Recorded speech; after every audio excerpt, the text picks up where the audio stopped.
এই যাদবপুরের অন্দরে আজাদ কাশ্মীর, আজাদ লাদাখ এবং একই সঙ্গে বিচ্ছিন্ন করার জন্য, দেউটা বাতিলকে বিচ্ছিন্ন করার জন্য ফ্রি প্যালেস্টাইনের কথা বলছে।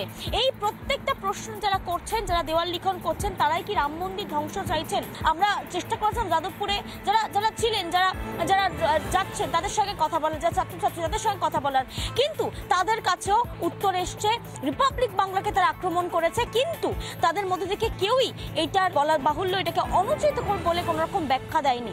প্রশ্ন উঠছে, তাহলে কি ক্যাম্পাসের মধ্যে মগজ ধোলাই চলছে? দেশ বিরোধী কার্যকলাপের জন্য কার্যত তাদেরকে কি উস্কানো হচ্ছে? ক্যামেরায় মহিষুটির সঙ্গে পিঙ্কি অধিকারী, রিপাবলিক বাংলা।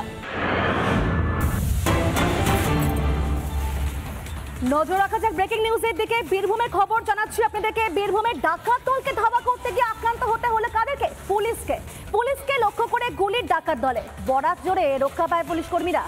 নিজেই